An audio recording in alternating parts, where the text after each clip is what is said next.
अस्सलाम वालेकुम, welcome back my YouTube channel. उम्मीद करती हूँ जो आप सब ठीक ठाक होंगे।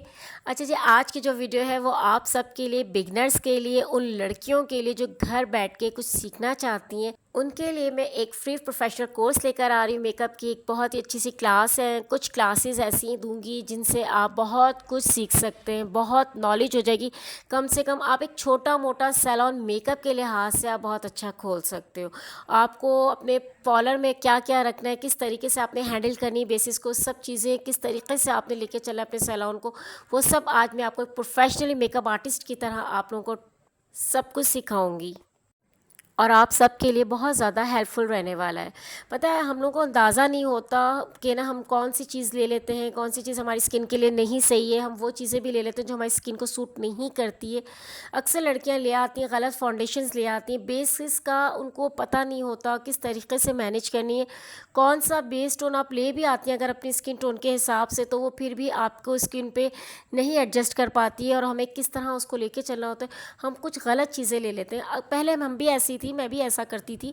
बट जैसे मैंने सीखा, ट्रेनिंग ली, सब कुछ सीखा समझा, फिर उसके साथ मैंने बेस चार्ट को समझा, तो जाके अब जाके हम सेट हुए। तो इंशाल्लाह मैं चाहती हूँ कि जो आप लोग लड़कियां घर में रहती हैं, जो बाहर नहीं निकल सकती, सीखना चाहती हैं, तो मैं कहती हूँ इन चीज़ों से जो मेरे से मैं अगर आपके किसी काम आ सकूँ और मैं कुछ सिखा सकूँ, तो आप वो सीखें और फिर अपना एक प्रोफेशनली मेकअप आप कर सकें या आप अपने घर में सैलून छोटा मोटा खोल लें। तो चलें जी, वीडियो को स्टार्ट करते हैं। और वीडियो को स्टार्ट करने से पहले मैं आपसे रिक्वेस्ट करूँगी, अगर आपने मेरा चैनल सब्सक्राइब नहीं किया है तो प्लीज़ मेरे चैनल को सब्सक्राइब कर दीजिए, वीडियो को लाइक भी ज़रूर कर दीजिएगा, बेल आइकन को ज़रूर प्रेस कर दीजिएगा, क्योंकि ये क्लास होने वाली है बहुत इंपॉर्टेंट और इसे आप पूरी देखिएगा, एंड तक देखिएगा, बिल्कुल स्किप मत कीजिएगा वीडियो को। तो चलिए वीडियो को स्टार्ट करते हैं। अच्छा जी, आज की क्लास में जो हम बात करेंगे बेस चार्ट के हवाले से, ये क्रायोन टीवी पेंट स्टिक के हवाले से, चाहे कोई सी भी स्टिक पेंट हो, कोई भी स्टिक फाउंडेशन हो, आज हम उसके बारे में बात करेंगे। क्रायोन की सबसे फेमस ब्रांड है, सबको पता है, तो आज हम उसके बारे में बात करेंगे। तो यहाँ पे मैंने जी बेस चार्ट के 4 कॉलम बनाए हुए हैं। स्किन टोन के हिसाब से बेस शेड है और येलो और पिंक, ठीक है जी। ये चारों कॉलम मैंने बना लिए। क्रायोन बेस के बारे में इसलिए देखिए बात की जाती है कि ये एक प्रोफेशनल बेस है। चार्ट के हवाले से जब भी आप देखेंगे किसी का कोई चार्ट बनाया होगा किसी ने बेस के हवाले से, वो सबसे पहले क्रायोन टीवी पेंट स्टिक का, क्योंकि ये प्रोफेशनली बेस है। ये आप अक्सर देखा होगा अपने सैलून्स में, बड़े बड़े सैलून्स में हर जगह ये बेस लाजमी होती है। बेस चार्ट को समझने के लिए आपने इसको ज़रा गौर से देखना है। जब आप ये समझ लेंगे अच्छे से, आपको जब ये चार्ट समझ आ जाएगा, तो फिर आपको जब ये बेसिस याद हो जाएंगे, तो इनके नंबर्स याद हो जाएंगे, फिर आप इजीली इनको बाय कर सकते हो और उनके साथ काम कर सकते हो। जो वेरी फेयर शेड में है उसमें बेस, जो वेरी फेयर के लिए बहुत ज़्यादा गोरी रंगत होती है, उनमें होता है आइवरी होता है। जो नॉर्मल शेड होते हैं हमारा, जो न्यूट्रल करने के लिए होता है, उसके बाद जो हमारा येलो जो उसमें होता है F1 होता है हमारा, और W1 होता है, ये पिंक में होता है। ये तीनों शेड में आपको दिखा रही हूँ, आइवरी है, F1 है और ये पिंक W1 है। अच्छा, येलो जो F1 है इसका मतलब येलो बेस का मतलब ये नहीं कि वो येलो उस पूरी बेस है, वो में टिंट होता है येलो रंग का। और येलो बेस ब्राइडल्स के लिए बहुत अच्छी होती है। ये मतलब ये कैमरे की लाइट में बहुत अच्छी लगती है। येलो बेस बहुत खूबसूरत और बहुत औसम सी लगती है। और जो W1 है वो भी कोई ऐसी बेस नहीं कि बहुत ज़्यादा पिंक पिंक हो, वो पिंक टिंट होता है, वो बहुत ज़्यादा फेड जिसका अंडरटोन पिंक कलर का होता है, तो वो उनके ऊपर पिंक बेस लगाई जाती है। ये आप आइवरी शेड के साथ लगाओगे तो बहुत, ये जो मैंने अभी स्विच किया है ये मैंने आइवरी शेड का किया है। अब मैं आपको F1 का स्विच दिखाती हूँ। ज़्यादा डिफरेंस नहीं, इन दोनों के 1-2 नंबर का फ़र्क है। बिल्कुल आइवरी जैसा जैसे शेड है ना, उसी से मिलता जुलता आप देखें येलो बेस है, F1 का शेड है। इसमें थोड़ा बहुत ही 19-20 का फ़र्क है। आइवरी शेड आप मतलब फेयर F1 के साथ भी लगा सकते हो और W1 के साथ भी लगाओ तो बहुत अच्छा शेड बन जाता है। अब यहाँ पे देखिए मैंने दोनों के F1 का और आइवरी का दोनों का शेड लगाया है।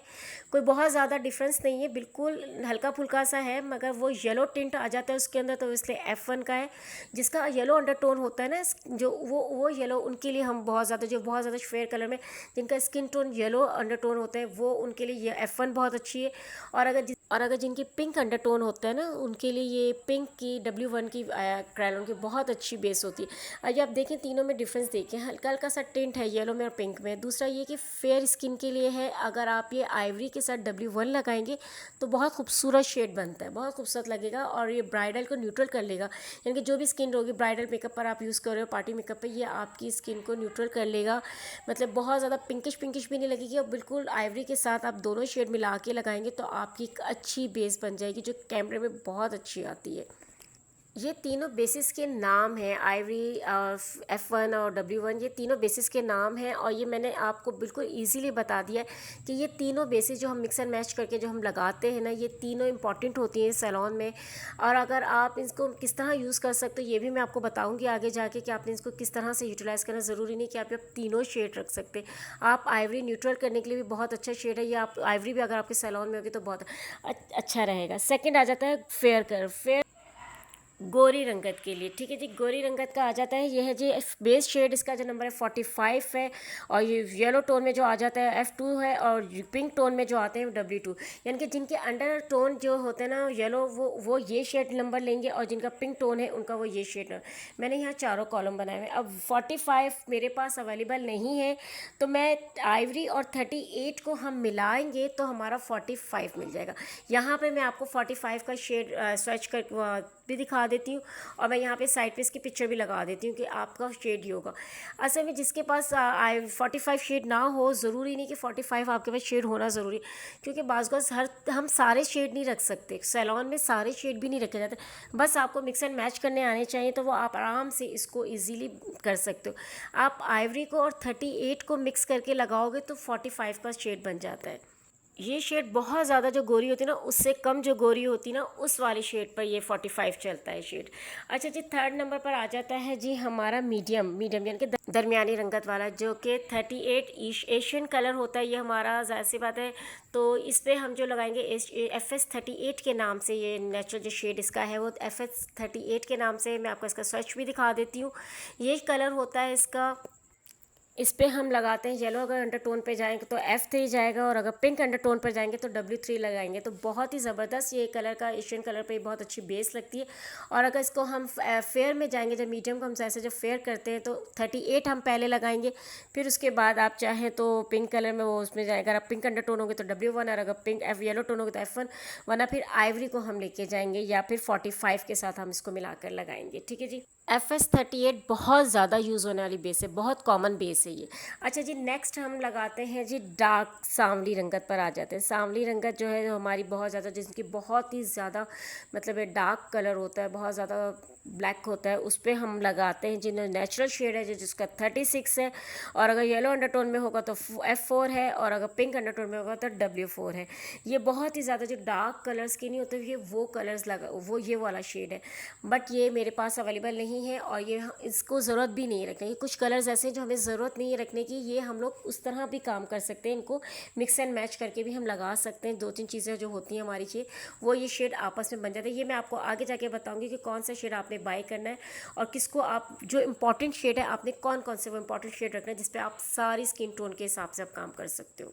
नेक्स्ट आ जाता है जी वेरी डार्क, यानी कि बहुत ज़्यादा जो काली रंगत नहीं होती वो वाली, बहुत ही ज़्यादा जो सांवली से भी ज़्यादा वो होती है वो वाली रंगत है। इसे चाइनीज़ बेस हम इस पर यूज़ करेंगे। इसे ओरिएंटल के नाम से भी हम कहते हैं। ओरिएंटल बेस अलग होती है और चाइनीज़ अलग होती है, मगर सेम दोनों में ऑरेंज टिंट होता है। ऑरेंज कलर का इसके अंदर होता है टिंट, और ये आप देखें, मैं आपको सर्च करके भी दिखा देती हूँ। इसमें ये शेड होता है, ये उनके लिए बनी होती है। ये कंसीलर के तौर पर भी काम आती है बहुत ज़्यादा, और ये उसके लिए भी काम आती है। ये मतलब आपको जो आपके पिगमेंटेशंस होती हैं इनको हाइड करने के लिए बहुत ज़्यादा हम अक्सर कलर करेक्टर के तौर पे यूज़ करते हैं। ठीक है, तो ये उन चीज़ों के लिए काम आती है। आप चाइनीज़ बेस बहुत प्यारी बेस है, बहुत अच्छी बेस लगती है। डार्क कलर के जो होते हैं ना उसके साथ आप इसको यूज़ करते हैं ना, जो डार्क कॉम्प्लेक्शन के बहुत ज़्यादा डार्क कॉम्प्लेक्शन के आते हैं उनके लिए भाई चाइनीज़ शेड बहुत अच्छा शेड है।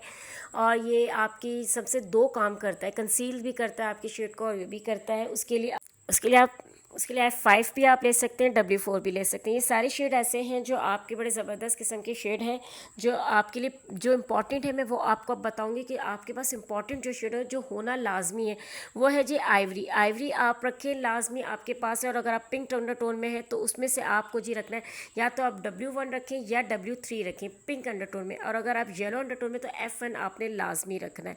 ठीक है, F1 आपके पास होना चाहिए, आइवरी होना चाहिए, और W1 होना चाहिए, या फिर W3, इन दोनों में से कोई एक शेड होना चाहिए। अब अच्छा दूसरा आना चाहिए आपके पास 38 होना चाहिए, लास्ट भी 45 होना ज़रूरी नहीं है। अगर आप 38 और आइवरी को मिलाकर लगाएंगे तो 45 का शेड ऑटोमेटिकली आपका बन जाएगा, ठीक है। इसलिए आपके पास 45 होना ज़रूरी है। और अगर आपके पास चाइनीज़ होगी और 38 होगी तो आप 36 का शेड आप बना सकोगे। ये चारों शेड आपके लिए इंपॉर्टेंट है। आइवरी हो गया, 38 हो गया, चाइनीज़ हो गया और F1 हो गया। W1 और W3 में से कोई एक आप लिख सकते हो। ये इंपॉर्टेंट शेड्स हैं जो आपके पास होने चाहिए अगर आप सैलून बना रहे हो। तो ये शेड बेस चार्ट आप अच्छे से देख लीजिए, ये शेड आपके लिए बहुत इंपॉर्टेंट है, इनका होना बहुत ज़रूरी है। इन दोनों शेड्स को आप इससे से मर्ज एंड मिक्सअप करेंगे तो आपकी सारी इजीली शेड आप बना सकते हो, हर स्किन टोन पे आप काम कर सकते हो।